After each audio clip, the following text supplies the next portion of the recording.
பர்கூர் சட்டமன்ற தொகுதி. இந்த பர்கூர் சட்டமன்ற தொகுதிக்கு வந்து தமிழ்நாட்டு அரசியலில் ஒரு தனி சிறப்பு இருக்கு. அது என்னன்னு அவங்களுக்கு நல்லா தெரியும். 96ல் செல்வி ஜெயலலிதாவே போட்டிட்டு தோற்ற தொகுதி. இது வந்து ஒரு ஆக்சுவலி ஏடிஎம்கே அது வரைக்கும் ஸ்ட்ராங்கா இருக்க தொகுதி தான். 71ல் திமுக ஜெயிச்சாங்க. அதுக்கப்புறம் 77 முதல் தொடர் வெற்றியில் அதிமுக இருந்தாங்க. 89 அதிமுக ஜெயிக்கிறாங்க.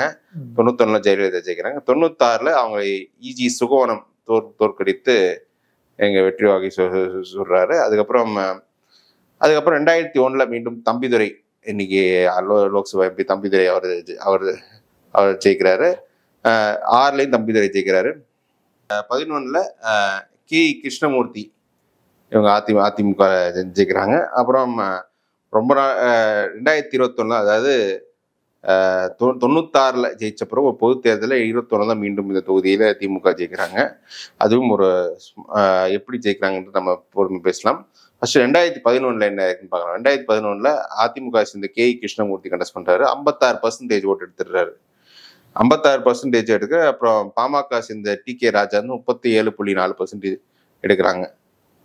அதிமுக தேமுதிக கூட்டணி, திமுக பாமக பிசிக கூட்டணி.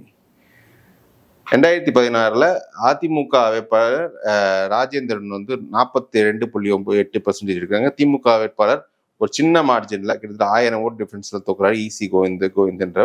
பாமக 9% எடுத்து ஓட்டு எடுத்துருக்காங்க. மற்ற கட்சிகள் பெருசா சொல்ற மாதிரி ஓட்டு எதுவும் இல்லை.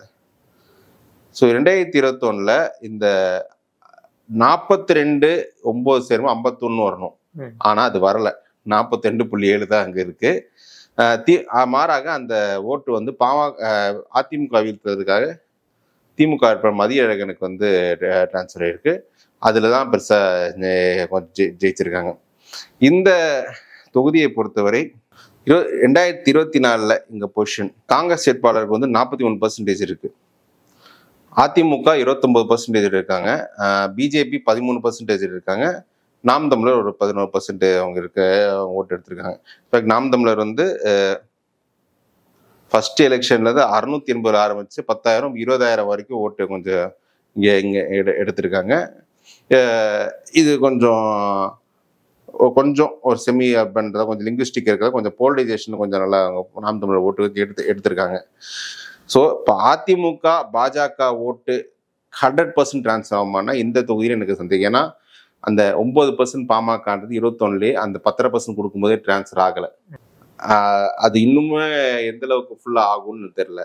ஸோ திமுக 43%ல வந்து ஏற்கனவே 49% எடுத்தாரு. அவர் வந்து காங்கிரஸ்ன்றதாலதான் ஃபுல்லா ஓரளவுக்கு திமுக கொஞ்சம் ஒர்க் கொஞ்சம் பெட்டரா இருக்கும். ஸோ சம்பேர் 43 45 அப்படி எடுத்துக்கூடிய பொட்டன்ஷியல் உள்ள ஒரு தொகுதி தான் இது. அப்படி இருக்கும்போது எனக்கு தெரிஞ்சு இங்க வந்து திமுக கொஞ்சம் கம்ஃபர்டபுள் இதாக இருக்காங்க. காரணம் பாமக ஓட்டு அதிமுக டிரான்ஸ்ஃபர் ஆகாது. அதிமுக முன்னாள் பார்லிமெண்ட் துணை சபாநாயகர் இன்னைக்கு இப்போ ராஜ்யசபா எம்பி தம்பிதுரை தான் மீண்டும் 2001லே ஆரம்பிச்சு அவர் மீண்டும் கண்டஸ்ட் பண்ணுவாரு. அவர் வந்து வெள்ளல கவுண்டர். அவருக்கு எந்த அளவுக்கு மண்ணீர் ஓட்டு டிரான்ஸ்ஃபர் ஆகும்னு தெரியல. அவர் என்னதான் கொஞ்சம் பண்ணாலும் இது கொஞ்சம் ஸ்டிக்கி விக்கெட் தான் நான் சொல்லுவேன். ஸோ திமுகக்கு இந்த தொகுதியில் ஒரு எட்ஜ் நான் கொடுத்துருவேன்.